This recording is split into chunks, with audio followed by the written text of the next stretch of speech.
So it's a pleasure to have our second speaker this afternoon, Tonkonog, who will speak on the wall-crossing formula for mutations of Lagrangian tori. Thank you very much for inviting me to speak here.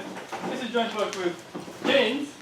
So before I proceed to the introduction, let's recall that yesterday we had two very impressive computations of some wall-crossing phenomena. One was by Chong and the other one was by James. And in that case, we had a family of two-dimensional Lagrangian tori and one-dimensional one-parametric family, and at some point this family started bounding holomorphic disks of mass of index 0. In the case of Chong, there were also chain 0 spheres. In the case of James, there were multiple mass of 0 disks. So I'm also going to talk about wall crossing in dimension 4 for tori, but the wall crossing I'm going to compute is going to be much easier. So first of all, my manifolds will be monotone.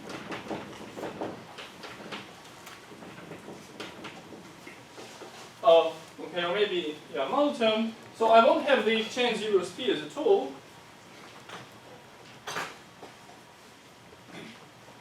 Moreover, the setup in which I'm going to prove the wall crossing formula morally involves only a single mass of 0 disk.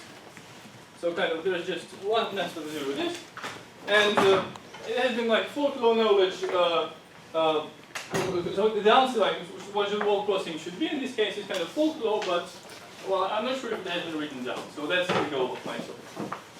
And also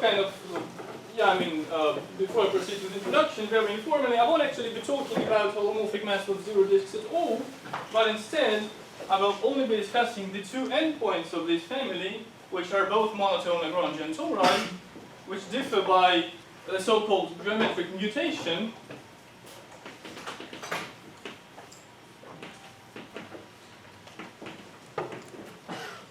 So, and the wall crossing phenomenon, the way I understand it, will just be about these two monotone Lagrangians, without referencing to one parametric family. Okay, so as I said, we study 4-dimensional monotone manifolds. I also refer to some exact manifolds. So we study monotone Lagrangian tori.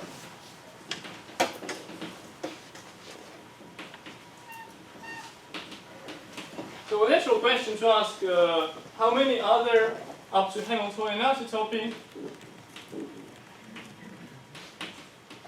Or maybe up to symplectomorphism.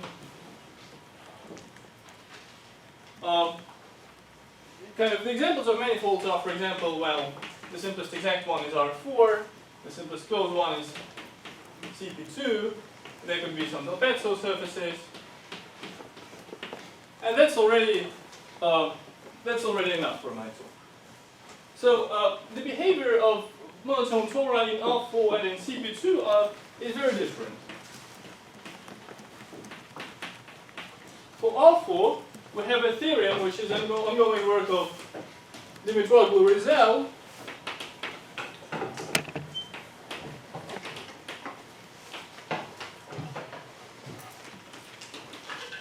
So in R4 there are exactly two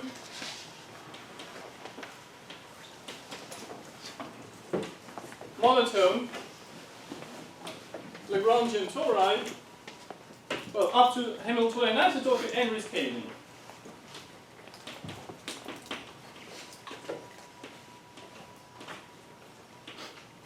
And they're called the Clifford and the Chicano torus.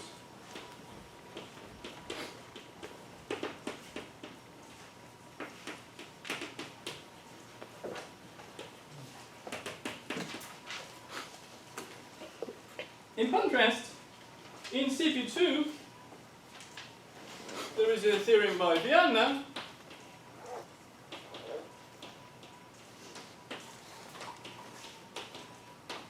there are infinitely many monotone Lagrangian tori.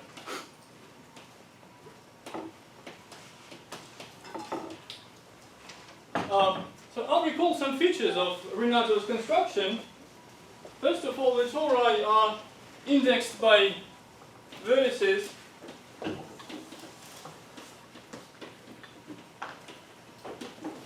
of an infinite trivalent graph,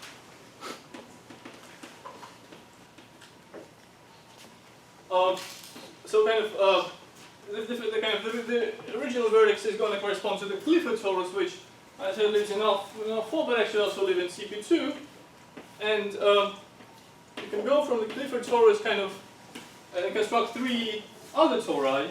Well, okay, kind of by Z-mod 3 symmetry, they turn out to be the same ones, but actually, if you kind of iterate this procedure, you get infinitely many tori. So kind of, okay, they're indexed by vertices of an infinite trivalent graph.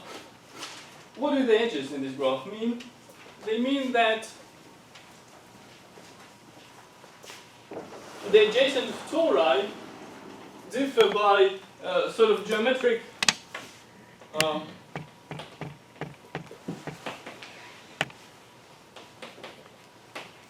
by some sort of geometric mutation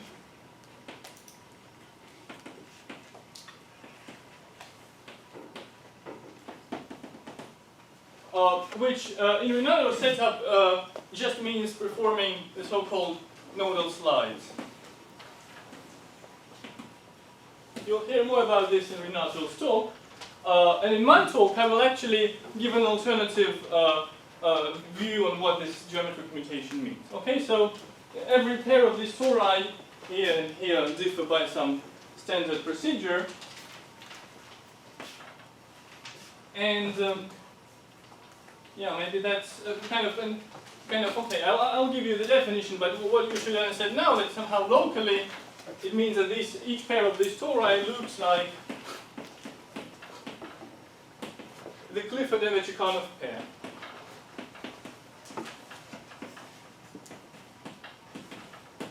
In a precise sense, I'll formulate later.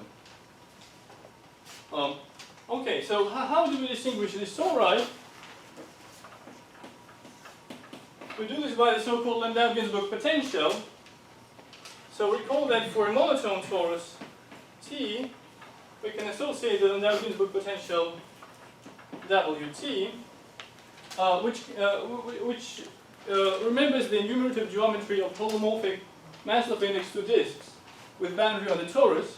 So the precise formula for Wt is going to be, so it's an element, so it's a wrong polynomial in two variables.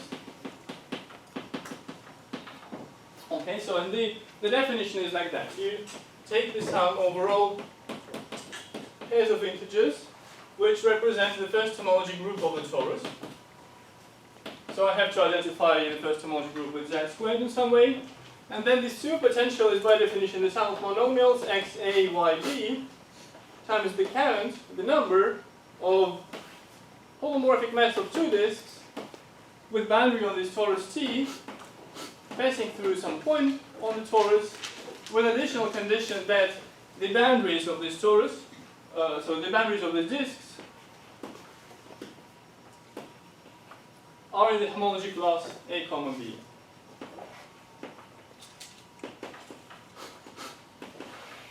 Okay, so let's do an example.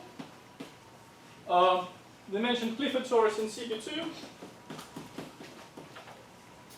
Bounds three holomorphic mass of two disks, corresponding to these three line segments in the moment polytope. So the boundaries of the mass of two disks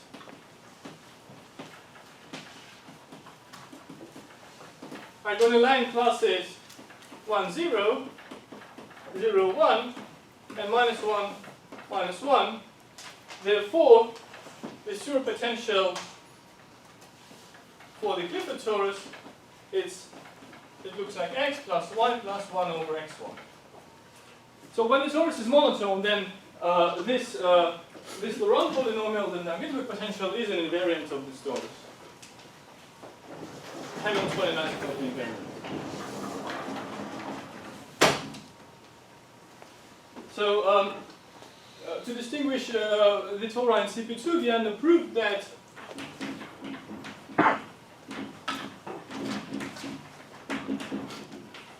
the Newton polytope of this tori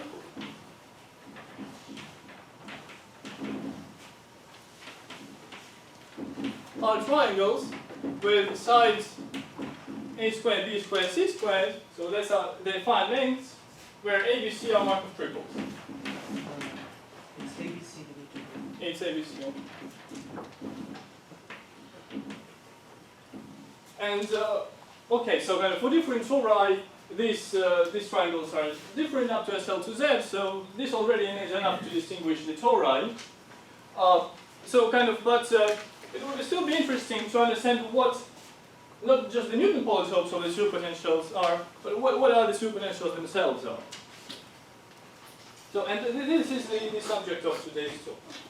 So the preliminary version of the theorem, which contains, well, things I'll explain later.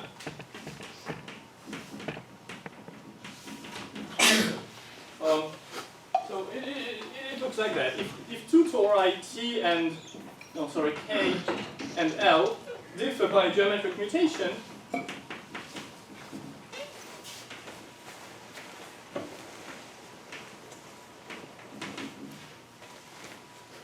then their superpotentials, WK and WL, differ by, well, an algebraic mutation, which we call the wall-crossing transformation.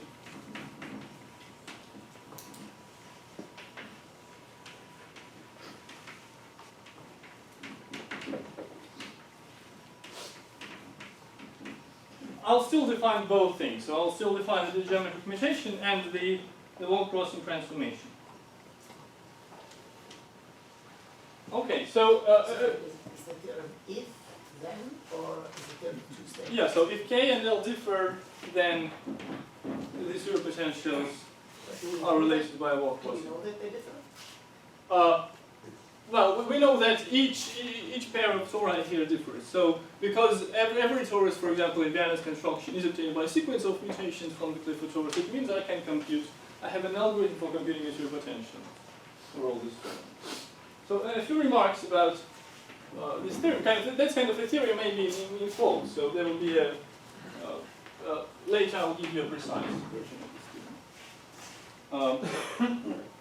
So definitely it works for these two, right? For example, so and it also works for Werners tori and Del Pezzo surfaces.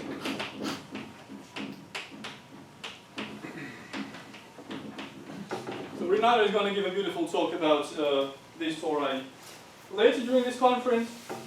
So as I said, that actually kind of this statement has been well expected by everyone. So in the abstract, I wrote that it's predicted by Kansevi, Goldman, and O'Rourke. I'm not sure if it's the correct attribution,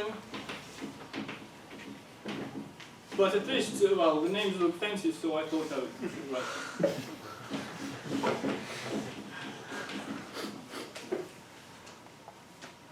And yeah, maybe I should say also kind of for, apart from CP2, so in other Del Pezzo surfaces, kind of this theorem allows to distinguish more tori than Renato's original approach does.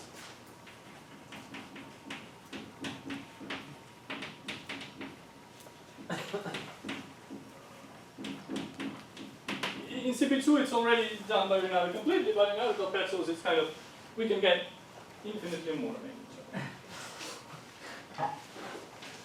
Okay, so right, so I promised to define the geometric mutation and the wall-crossing transformation. Let me start with the geometric one.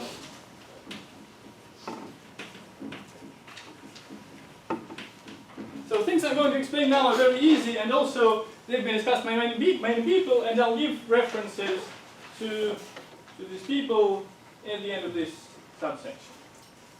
So let's consider the manifold M, which is c squared minus fi conic xy equals 1. That's going to be a very important manifold for this talk. It contains two exact tori, the Clifford and the Japan one.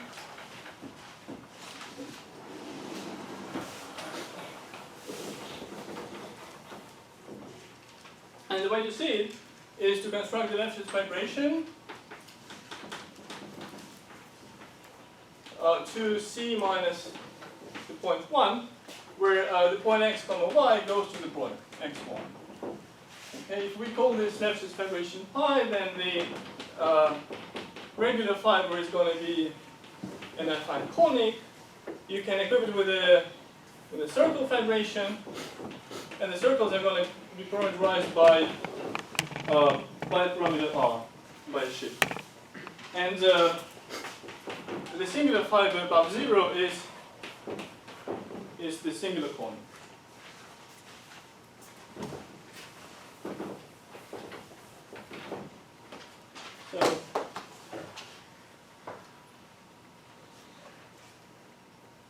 So if I take a curve in the base, which moreover avoids 0, yeah, and well, I fix a parameter r, a in r, then I can construct a torus T gamma comma a inside my manifold M by, well, this thing. So you draw the curve gamma, you draw the fibers above it, you pick the circles corresponding to this chosen parameter A, and well, you take the union of these circles. That's going to be a Lagrangian torus. It's not always going to be exact. So for exactness,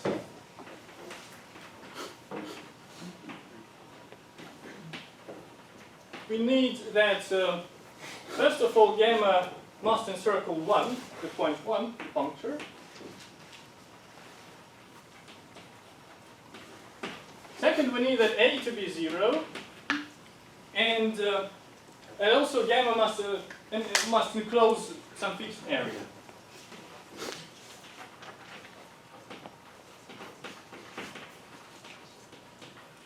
Well, the exact value kind of it's not important for different exact forms. So for different one forms, there's going to be different values of this area. And right. So basically, we have two options now left. It's when gamma encircles 0 or gamma does not encircle 0. Okay, obviously that Hamiltonian isotopy, if I change gamma by an isotopy on the plane which avoids the 0 and the 1, I'm going to get Hamiltonian isotopic tori. So that's basically the only two options I can do. And one of them is the Clifford torus, this one, and this gives me the Tonkonog torus. So the next thing to notice is that these guys bound Lagrangian disks, which live above these lines I've drawn here. So they're basically vanishing thimbles in my vibration. So remember, I've got a circle here, right? And if I parallel transport it, it's gonna collapse and give me a Lagrangian disk. So the Tonkonog torus bound Lagrangian disk D, and the Clifford torus, well, let's call it D prime, and the Clifford torus bound Lagrangian disk D. Okay?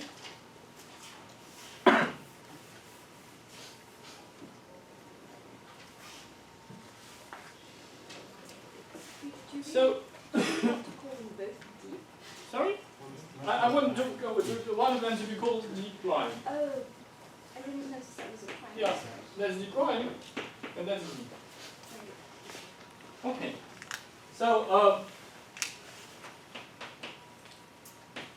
let me state some facts. So the first fact is whenever I see this configuration, it's a Lagrangian torus plus a Lagrangian disk, there is a Weinstein neighborhood theory for such a configuration.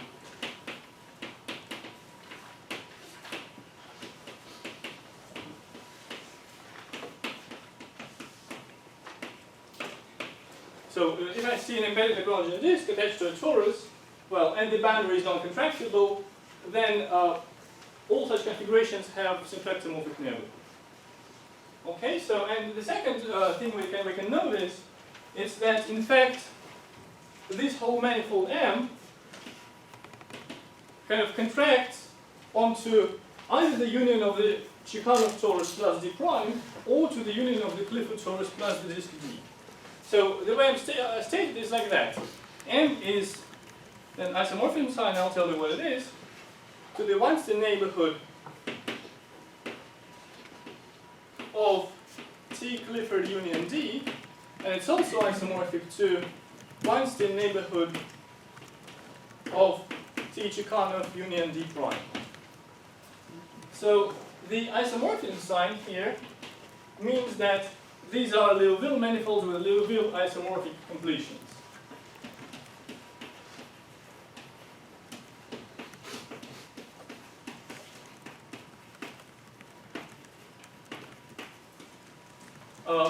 But one particular kind of instance what I want to record is that any neighborhood of T Clifford union D contains a copy, Hamiltonian isotopic copy of the Chichanov torus union D prime.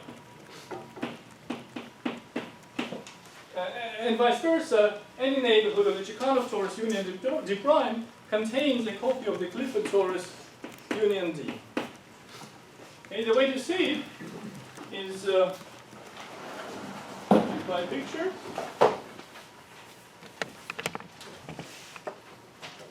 So if that's my Chichanov torus and the D prime, then I can draw this curve, and that's going to give me a Hamiltonian isotopic copy of the exact Clifford torus. And this is going to be the disk D. Okay? And the whole manifold M is, well, okay, and the whole neighborhood is going to look like this.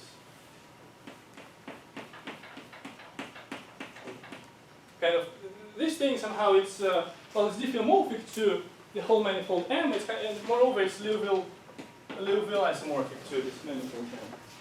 It is squared minus xy equals 1. So there is a puncture 1 here. It is really neighborhood of the inverse field. And also it's Yes. neighborhood of the inverse.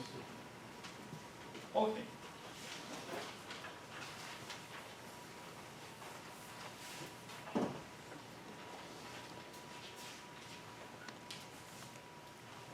So once we understood that, we arrive at a proposition which is the definition of the geometric mutation, or kind of one of the equivalent definitions.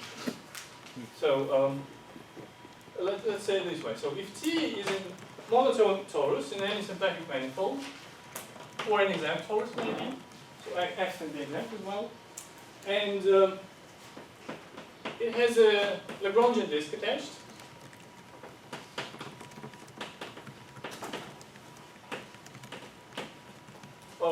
Well, it has to have non-contractible boundary.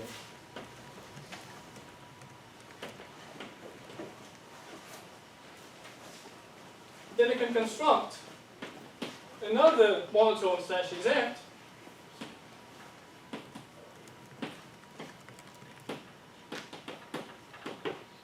Lagrangian torus, called L, plus a Lagrangian disk attached to it called D prime, and they live in a neighborhood of T union D.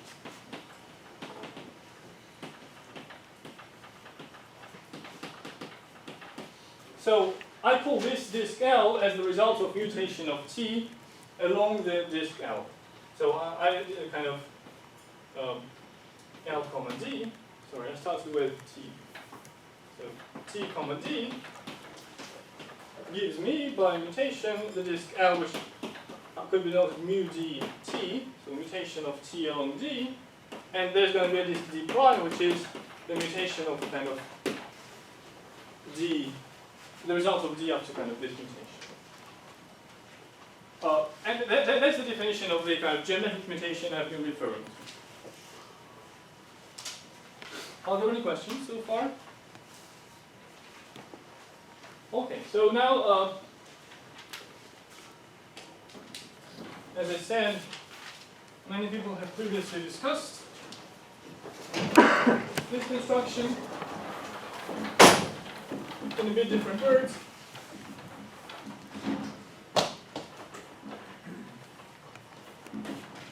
So, first of all, I think I should mention the construction of Symington's nodal slides, which is equivalent to this mutation in the setting of almost toric vibrations. And that's, I think, kind of the full constructive power of nodal slides, what was exploited in Rinaldo's work. Then there is a paper by Maney and Yao defining disk surgery. I think my kind of definition, again, I think here, so the definition I gave is the closest one to this one. Then there is a definition of anti-surgery by Haug, which also allows to do this dramatic mutation for tori. And there is an ongoing work of Shanded, Truman, Williams,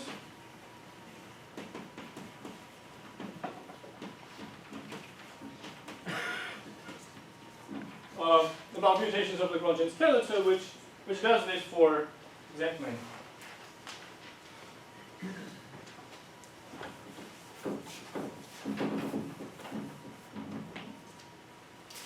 Okay, let's do an example of our favorite example is the Clifford torus.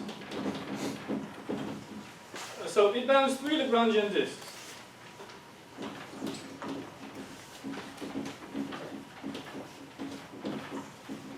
So don't be confused. So before I was talking about holomorphic disks, now I'm talking about Lagrangian ones. So the Lagrangian ones in the toric picture are given by these 3 lines, reaching to the vertices now. And so their homology classes, with boundary homology classes,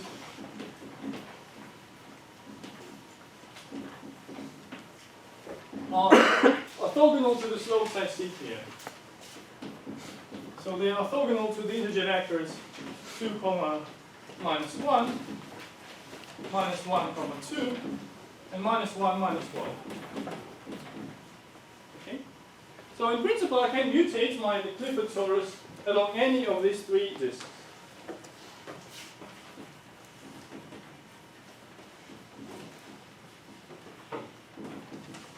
So if I mutate along each of them, actually I get Hamiltonian isotopic tori, and kind of they are the versions of the Tonkonog torus in CP2. But that's a defect of the Z-mod3 symmetry we had in this picture.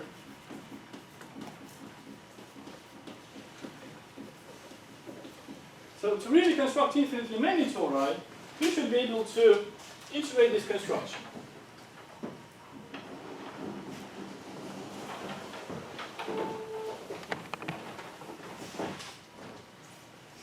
So we want, and in order to iterate this construction, you must be able to carry over all the available Lagrangian disks along mutations.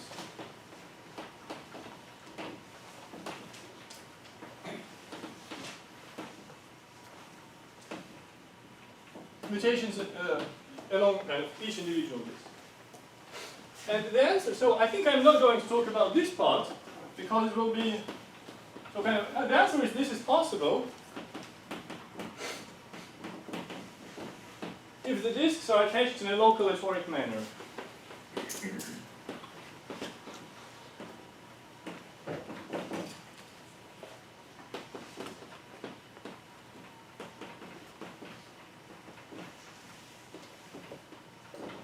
Well, I won't talk about it because. What does it mean? Well, it basically means that so near the torus, disks are just annuli. Okay, so this Lagrangian annuli must look like conormal annuli to some circles in the torus, and all the circles must be orbits of a preferred T2 action.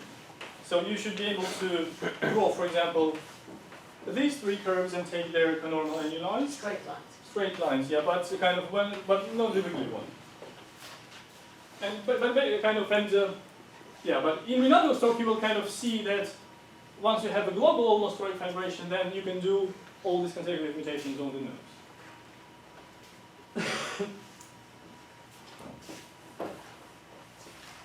And okay, and one important ingredient I'm not mentioning is that the boundary homology classes of the disks also undergo mutations, which are the tropical, also undergo some mutations written down in the paper by Galkin and Houston. So maybe I should mention.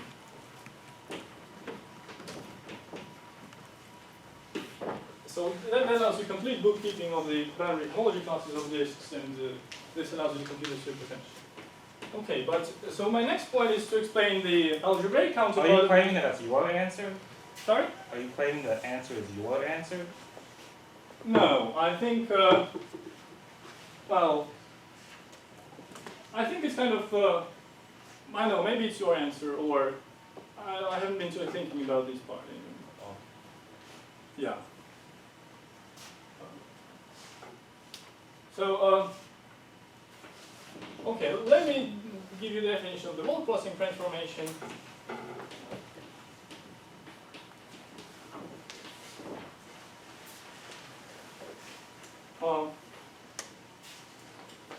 So for this you need to take an integer vector a comma b in z squared.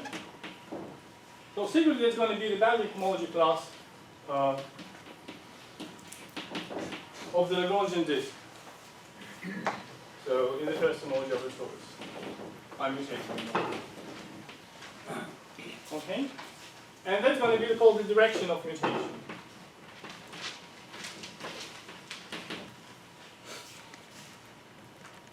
So this defines the birational transformation of C star squared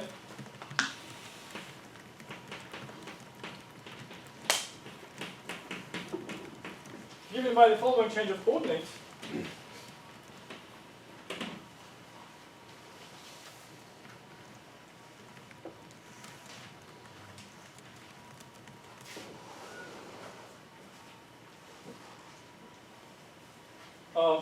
So x goes to, so C star has this coordinates xy, so x goes to x times 1 plus x minus b, y to the power a, to the power a.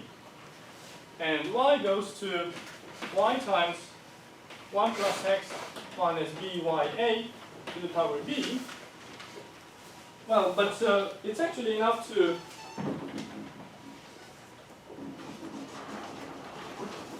consider, as an example, to consider the direction 0, 1. Then the wall crossing transformation is x goes to x and y goes to y times 1 plus x inverse. So and this general formula is recovered when you map the vector, well, the vector a, b to the vector 0, 1 by mapping in SL to Z, and conjugate this guy by the multiplicative SL to Z action on C star squared. Okay, so we define the coordinate change, and now for a function, well, for a Laurent polynomial, its mutation along in the direction W is by definition f, in which we apply this substitution.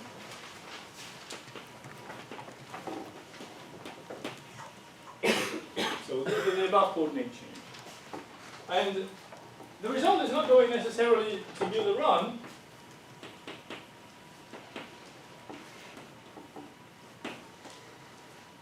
So for example,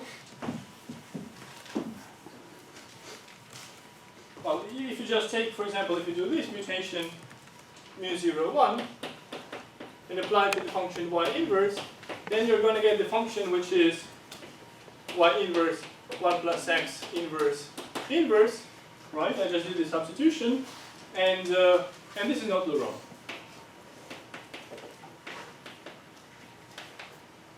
And there's another example which you can explicitly check is if we take the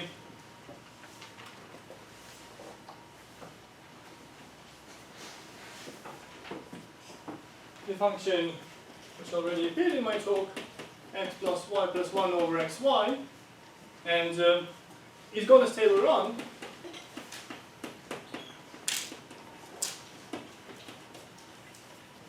Under mutations in 3 different directions. Well, and also these directions also appear. 2 minus 1, minus 1, 2, and minus 1, minus 1. So these guys, if you remember, these are the boundaries of Lagrangian disks, orthogonals to the boundaries.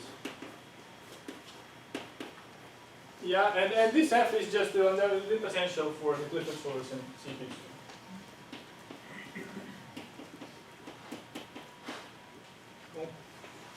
So, yeah, and the claim is that the results of mutation are precisely the potentials for the mutated tori.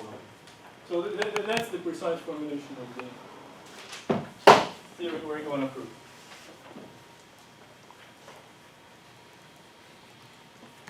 So, right, but this theorem now has an additional assumption which I didn't mention previously. So the theorem is if LD is a monotone torus plus disk,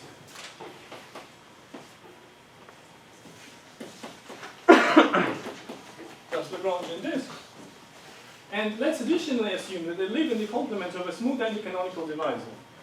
So I should require that L union D lives in X minus sigma in X. So X is closed. This guy is exact. Sigma is anti-canonical. And L should it be exact in the complement?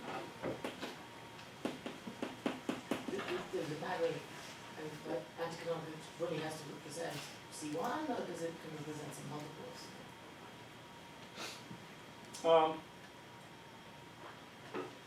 I think that, well, for the argument I have, it should be just representing C1, but I'm not sure. Maybe it can be J. Because if you want a multiple, I think then you can arrange it. Is that? No, I think I need to have exactly C1. Oh, you mean you can arrange this one? Yeah, just pick a. Yes, but this argument, I don't know the argument that they have, but I don't Well, know that's how the to one do any kind of argument of that sort if you have a multiple of C1. Because this Right, I see. this can be degenerated to a burst sphere, which Yeah, is right. not too far from an actual Lagrangian Right. surface, and so. So kind of maybe then that could be dropped absolutely. That's what it's. Yeah, maybe I didn't. So and in that case, we can prove the Wall crossing formula, which takes the following form.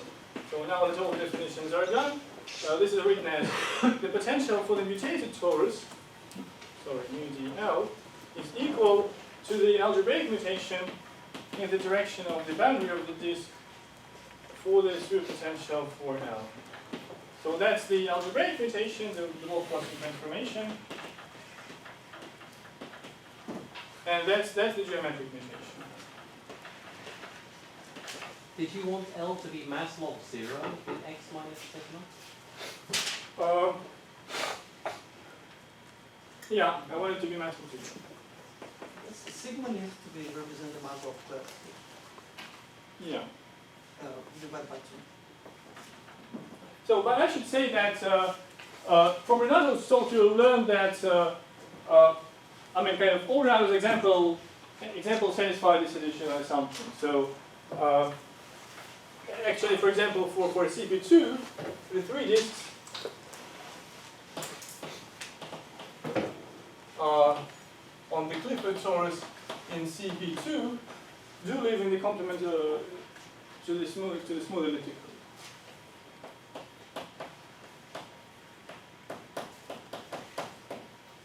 So the Clifford torus and the 3 disks live there, so I can mutate within this complement, and this assumption will be satisfied. Hence, this formula computes the sphere potential. Okay, so I'll proceed to the sketch proof of the theorem.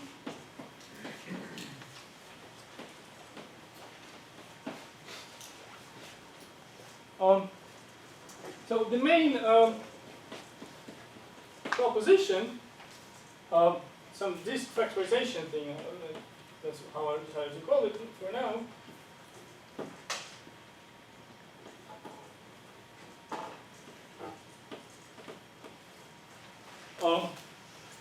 So what's the setting? We have a closed manifold anti-canonical divisor, not necessarily dimension 4.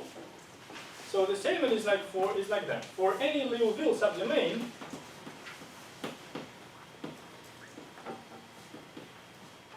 V inside X minus sigma, there exists an element, I call it RV, in SH0 of V, depending not only on V, but also on this embedding. So it depends on V, X, and sigma with the following property, such that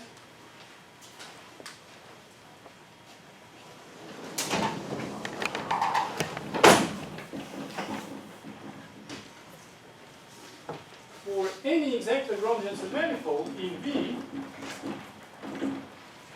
and in a local system, all in. So that's going to be, for example, an element of C star squared if L is a torus. The following thing commutes. So I take this element, R dot RV, in SH0 V, and then I apply the closed open map to HF0 of L, rho L. This cohomology is taken inside V. So L is exact, therefore HF0 is just generated by the unit. Okay, and if I apply COC, the closed open map to this element, I'm going to recover this potential function. W L evaluated in this local system, rho L times the unit, where this potential is inside the closed manifold map.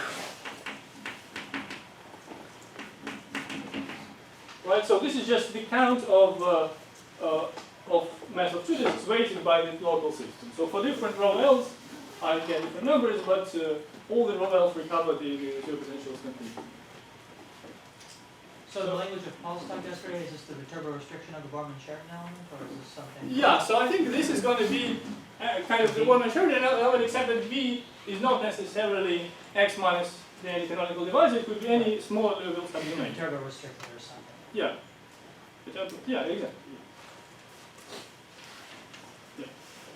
So, and kind of the sketch proof is indeed. So that's kind of.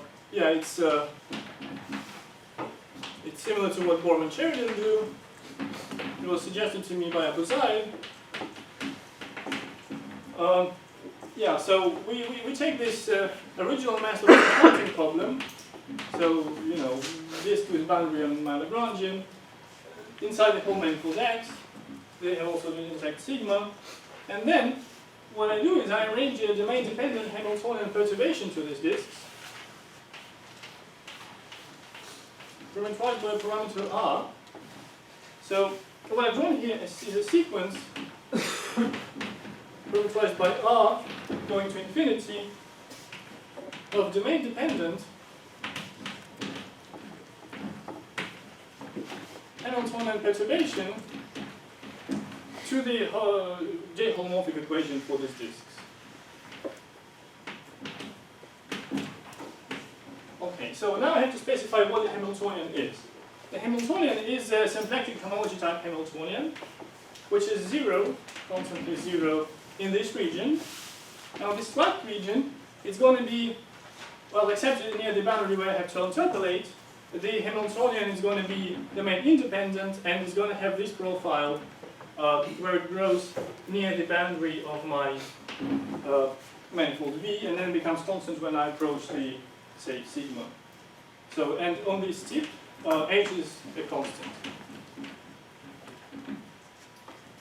Okay, so when I let R go to infinity, then the disks undergo Floer theoretic breaking.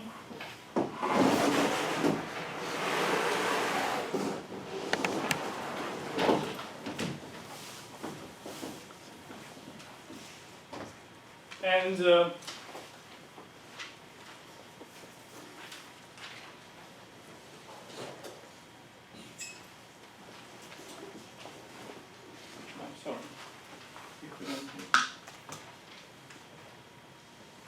Yeah, right. So this results in breaking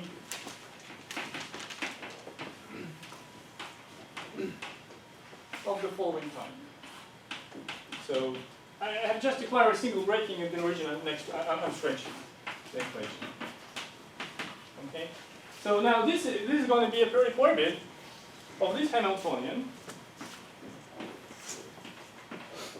but by some lemmas in in symplectic homology, you can prove, and also using that there is a stabilizing divisor here, you can prove that the periodic orbit you are going to acquire here can only correspond to this region here. Okay. So that's exactly the periodic orbit you see when looking at symplectic homology of the domain V. So that guy lives in V, and that guy lives outside. So by definition, these guys compute the closed open map of this curve gamma. So, and whatever I see on the right hand side, by definition, this is going to be this element V from the demo. So kind of by gluing, which is well established for fluid theory, CO of RV recovers the count of mass of two disks. Right. So let's see. Okay. So the second step. Let's return to this mutation picture.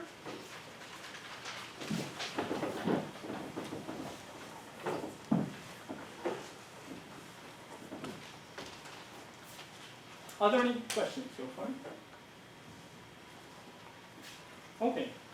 So return to the mutated tori.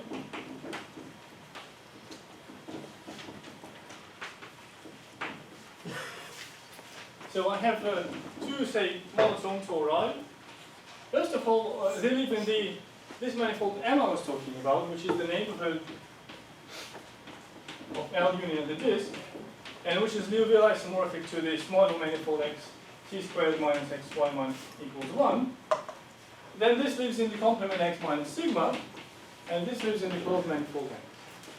So I'm going to apply this disk factorization proposition taking V equals M. So I'm going to sort of do this domain stretching near the boundary of M. First, let me draw you the picture of what. So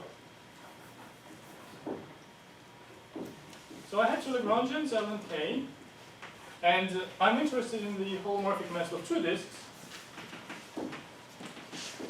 Well, okay, then it's acted sigma. So what this, on the picture, what this proposition did for me,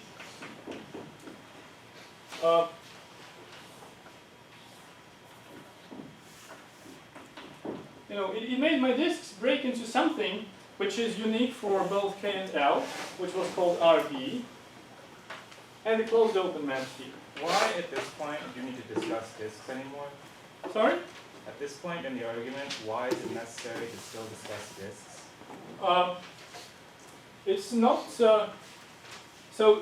instead of, if you knew that you had an element in symplectic homology of, say, well, suppose you wanted to distinguish the tori in the exact manifold x minus sigma. Okay. If you had an element in the symplectic homology of x minus sigma, which restricted by the table map to something non-trivial, then you would be in business. But that's not necessarily the case. No, but you already know by whatever you've shown that this global element always restricts to the fluid potential once you get all the way down to the Lagrangian. So. But we're trying to prove the potentials are different. Yeah, I mean. But once you know that those, how to say, inside there, you've calculated, you know that SH0 of V is a certain explicit ring. Yeah. You know those two things are related by cluster transformation. No. Not yet. Well, anyway, if I took something here, the table map, if I did the identity, then I wouldn't distinguish the two tori. No, because identity isn't even in the other tori. It's always there. I mean, if you transform the identity function, you get the identity function. I mean, you need to know the potential of x plus y plus 1 over xy disjunct. That's where you're saying you need to know on one of the Lagrangians. Exactly. Yeah, okay. Once you know this kind of thing, you can forget. But still, you don't need to be drawing disks in this picture. Is that? Well, I'm trying to prove the discounting theorem, so Okay. yeah. If you want to see the tori, then yeah.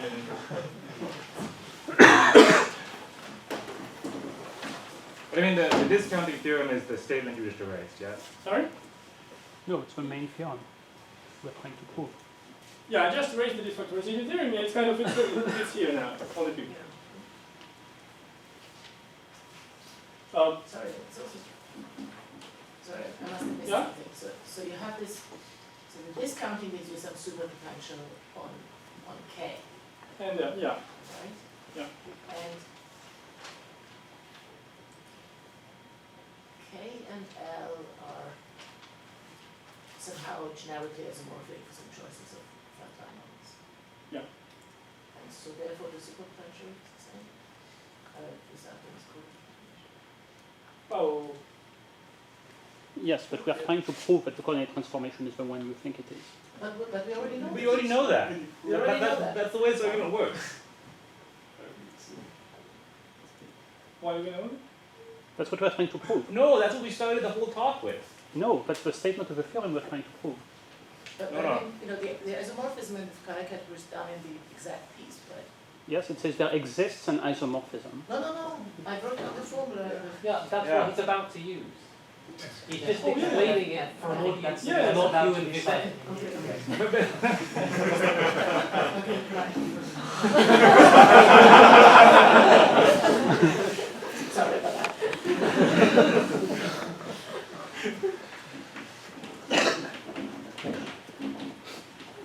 So now my manifolds are okay.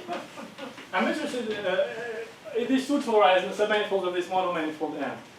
So and the computation by Zadel tells us that the differential homology between these two guys is non-zero if and only if rho L and rho K differ by the whole crossing transformation.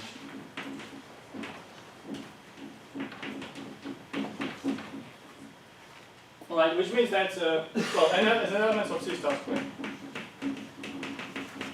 So these 2 points must be different by that map approach. Okay, so suppose I endow my LMK with local systems such as this holds, and let's pick a non-zero element X in this third homology. So as a general fact,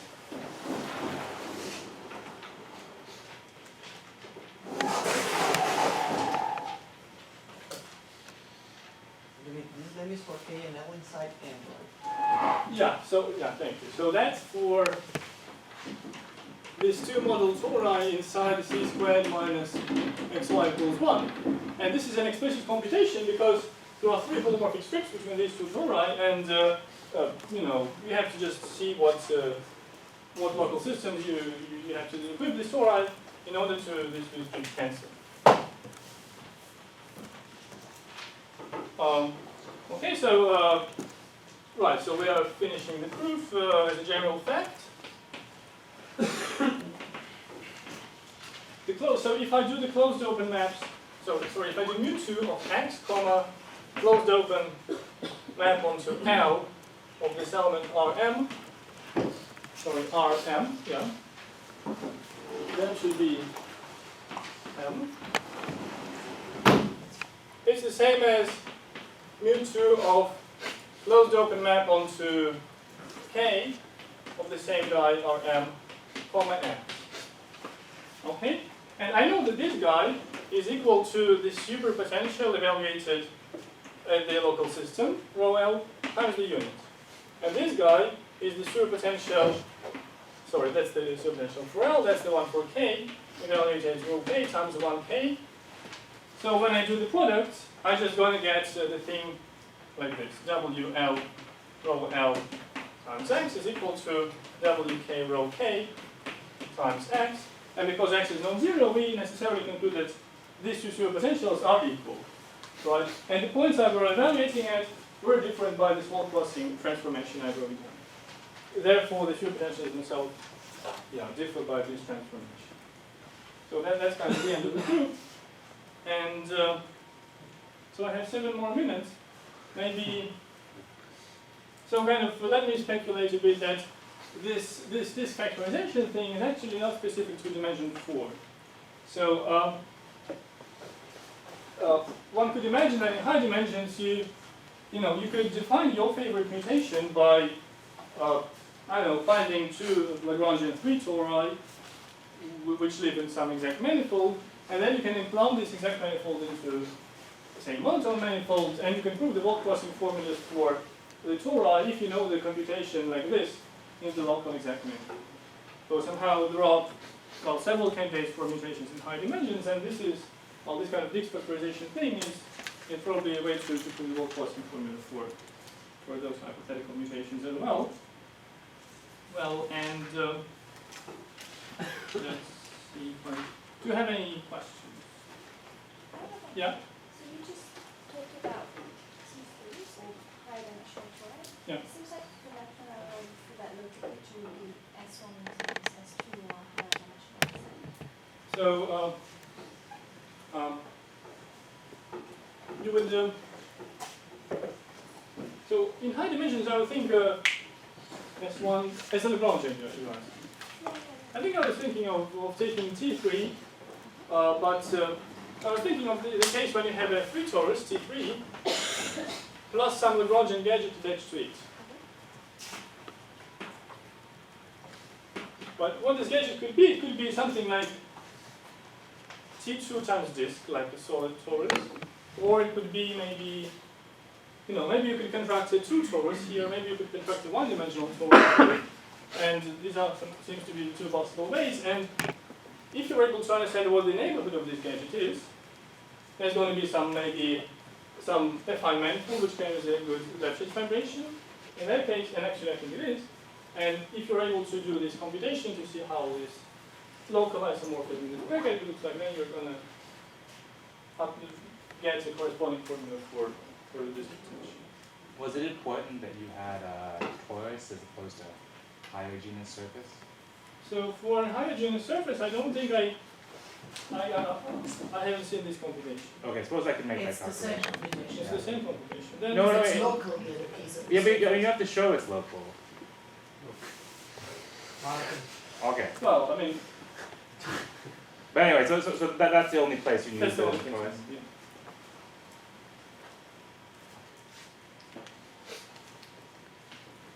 Well, because we have a short break after me, so maybe I should finish.